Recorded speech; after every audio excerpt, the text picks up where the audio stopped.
Shalom Bapak, Ibu, dan saudara-saudaraku di dalam Yesus Kristus. Senang kita masih diberi kesempatan untuk bertemu kembali dan dapat melanjutkan pembelajaran kita dalam sesi pengenalan Alkitab. Yang kali ini kita masuk kepada kitab Hakim-Hakim. Kitab ini menjadi mata rantai utama sejarah bangsa Israel, dari zaman Yosua hingga zaman Raja-Raja Israel. Dan kitab ini merupakan kitab kedua dari kelompok kitab nabi-nabi terdahulu. Sebelum kita masuk lebih dalam lagi ke pengenalan kitab Hakim-Hakim ini, sudah selayaknya kita berdoa untuk mohon bimbingan daripada Allah Tritunggal kita. Mari kita berdoa. Bapa kami di surga, saat ini kami kembali berkumpul bersama, ingin belajar akan firman-Mu yang hidup, yang telah diberikan kepada kami semua, sebagai orang-orang percaya. Bantulah kami ya Allah agar kami terus diberikan semangat dalam pembelajaran ini, dan kami percaya Engkau akan mengabulkan permohonan kami ini karena kami berdoa di dalam nama Tuhan kami, Yesus Kristus. Amin. Mari kita bahas apa isi pokok kitab Hakim-Hakim. Isi pokok kitab Hakim-Hakim adalah kitab yang menceritakan sebuah mata rantai utama sejarah bangsa Israel dari zaman Yosua hingga zaman Raja-Raja Israel. Ketika itu, Israel masih merupakan perserikatan suku-suku. Kitab ini memperoleh namanya dari berbagai tokoh yang secara berkala dibangkitkan Allah untuk memimpin dan membebaskan orang Israel setelah mereka mundur dan ditindas oleh bangsa-bangsa tetangganya. Para hakim yang berjumlah 13 dalam kitab ini datang dari berbagai suku yang berfungsi sebagai panglima perang dan pemimpin masyarakat. Banyak yang pengaruhnya terbatas pada sukunya sendiri, sedangkan beberapa orang memimpin seluruh bangsa Israel. Samuel, yang pada umumnya dipandang sebagai hakim terakhir dan juga sebagai nabi yang pertama, tidak termasuk di dalam kitab ini. Siapakah penulis kitab ini? Penulis kitab ini tidak jelas, dan pada saat hakim-hakim ini memimpin Israel itu mencakup periode yang cukup panjang, yaitu dari sekitar tahun 1375 sebelum Masehi sampai tahun 1050 sebelum Masehi. Jadi sekitar 400 tahunan. Akan tetapi kitab ini menunjukkan kerangka waktu saat penulisannya. Yang pertama, penulisannya terjadi setelah tabut perjanjian dipindahkan dari Shilo pada masa Eli dan Samuel. Itu di Hakim 18 ayat 37 atau Hakim 20 ayat 27. Yang kedua, penulisnya juga sering menyebut masa hakim-hakim sebagai zaman itu tidak ada raja, yaitu di Hakim 17 ayat 6, Hakim 18 ayat 1, Hakim 19 ayat 1, Hakim 21 ayat 25. Tetapi penulis memberikan kesan bahwa kerajaan Israel sudah berdiri ketika kitab ini ditulis. Yang ketiga, Yerusalem belum direbut dari suku Yebus, Hakim 1 ayat 21.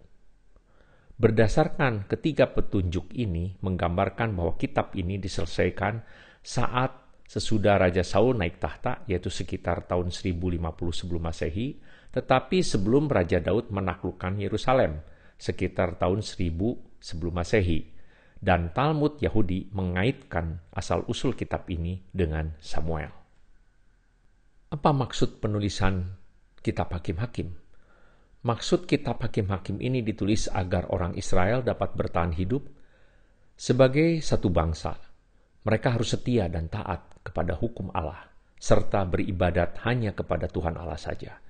Jika mereka melaksanakannya, mereka akan tetap tinggal di tanah Kanaan dan menerima berkat Tuhan. Ulangan 7 ayat 1-15. Akan tetapi, bila mereka beribadat kepada ilah-ilah lain, Tuhan akan membiarkan mereka dikalahkan musuh-musuh mereka. Kenyataannya, orang-orang Israel tidak dapat memperlihatkan kesetiaannya yang teguh terhadap perjanjian mereka dengan Tuhan. Dengan demikian, penaklukan Kanaan menjadi suatu perjuangan yang berat. Suku-suku Israel dengan penduduk asli saling berperang dan menguasai tanah itu, dan iman bangsa Israel mendapat cobaan yang begitu berat dari agama dan kebudayaan bangsa Kanaan. Namun, kitab ini juga memperlihatkan bahwa Tuhan selalu bersedia menolong dan memberikan kesempatan kepada bangsa Israel untuk memulai lagi babak yang baru. Meski mereka sering meninggalkan Tuhan, Tuhan tidak pernah meninggalkan mereka. Ada 3 bagian penting dalam kitab Hakim-Hakim. Yang pertama, ketidaktaatan dan kemurtadan Israel diperkenalkan atau dipertontonkan. Ini bisa dibaca pada Hakim 1 ayat 1 sampai Hakim 3 ayat 6. Yang kedua, sejarah penindasan Israel dan pembebasan oleh hakim-hakim, yaitu di Hakim 3 ayat 7 sampai Hakim 16 ayat 31. Ada 13 hakim pada masa ini, yaitu Otniel, Ehud, Samgar, Deborah, Gideon, Abimelek, Tola, Yair, Yefta, Ebzan, Elon, Abdon, dan Simson. Yang ketiga, berbagai ilustrasi kekacauan rohani, moral, dan sosial di Israel dapat dibaca pada Hakim 17 ayat 1 sampai Hakim 21 ayat 25. Sekarang marilah kita masuk ke tema-tema kunci pada kitab Hakim-Hakim yang berguna bagi kita dewasa ini, yaitu 1. Bahaya sinkretisme. Sinkretisme berarti mencampur baurkan segala sesuatu yang baik dan yang jahat. Hal-hal yang berhubungan dengan Allah, dengan yang manusiawi. Ketika bangsa Israel memasuki Kanaan, mereka menemukan banyak agama yang dapat mereka pilih. Tampaknya dewa-dewa orang Kanaan dapat membantu mereka untuk bertani dengan baik dan bertempur dalam peperangan. Tetapi tata ibadah mereka sungguh-sungguh melanggar kesusilaan. Orang Kanaan tetap tinggal di situ dan bekerja pada orang Israel.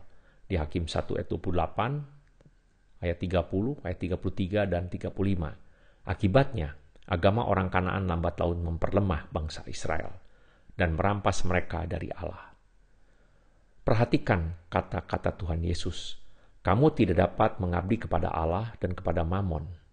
Matius 6 ayat 24. Pelajarilah pengajaran Alkitab mengenai penyelewengan. Misalnya di 1 Korintus 5, 2 Korintus 6 ayat 14 sampai 18, 1 Yohanes 2 ayat 15 sampai 17. Keputusan yang amat penting.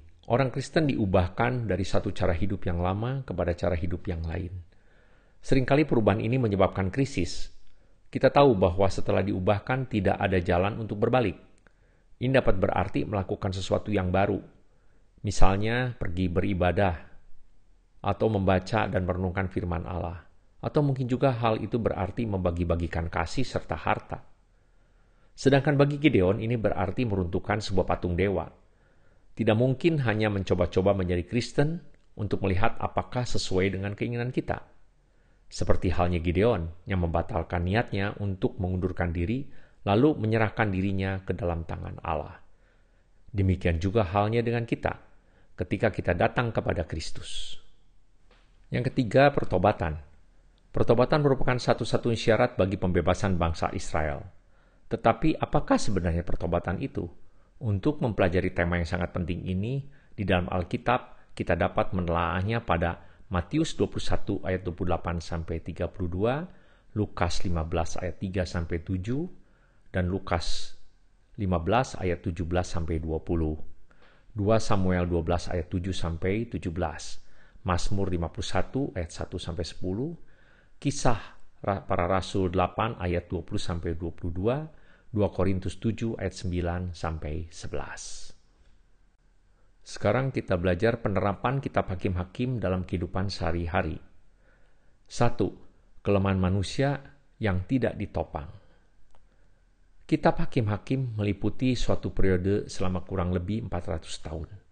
Dalam jangka waktu ini, 12 orang penyelamat harus dicari untuk menyelamatkan bangsa Israel karena akibat perbuatan mereka sendiri. Mereka bukannya tidak tahu fakta sejarah. Mereka seharusnya tahu apa yang selalu terjadi apabila mereka meninggalkan Allah. Namun demikian, berkali-kali mereka menjalani rute yang sama, yaitu rute pemberontakan. Yang kita pelajari dari sejarah ialah bahwa kita tidak pernah belajar apapun dari sejarah. Secara rohani, hal ini rupanya benar. Manusia tanpa Allah tidak berdaya. Orang Kristen tanpa Roh Kudus tidak dapat menguasai keadaan. Kitab Hakim-Hakim memberikan kepada kita suatu pelajaran yang tidak dapat disangkal, yang menunjukkan betapa kita memerlukan seorang penyelamat. Yang kedua, anugerah Allah yang tidak layak kita terima. Pelajaran penting yang kedua yang kita dapat dari kitab Hakim-Hakim ialah bahwa Allah selalu dan dengan tanpa syarat siap untuk mengampuni dan menyelamatkan orang bertobat. Itu bisa dilihat di Yesaya 65 ayat 1-3. Tetapi pelajaran kedua ini juga merupakan peringatan bagi kita bahwa kita juga diharapkan untuk menunjukkan kemurahan yang sama kepada sesama. Lebih dari itu, jika kita tidak mengampuni orang lain, kita tidak dapat berharap untuk diampuni. Di Matius 6 ayat 15. Yang ketiga, para pemimpin perlu bersikap rendah hati. Pelajaran penting ketiga dari hakim-hakim ialah bahwa Allah lah yang menghakimi dan menyelamatkan, bukan manusia. Mudah bagi para pemimpin atau siapapun menganggap bahwa Allah memerlukan mereka, atau gereja memerlukan mereka, memerlukan aku, dan bahwa mereka atau aku sangat dibutuhkan. Perhatikan bagaimana Allah memilih Gideon, orang yang paling tidak diindahkan dalam keluarganya, dan yang paling tidak dianggap dalam sukunya. Allah dapat bekerja dengan siapa saja, terutama dengan orang-orang yang rendah hati. Demikianlah sekilas pengenalan kitab Hakim-Hakim. Sampai jumpa pada kitab selanjutnya, yaitu kitab Samuel, dan semoga kita dibimbing terus oleh Roh Kudus untuk semakin mengerti dan mencintai firman Allah yang selalu membimbing kita ke dalam hidup yang berkemenangan. Terima kasih dan salam sejahtera selalu di dalam Yesus Kristus. Amin.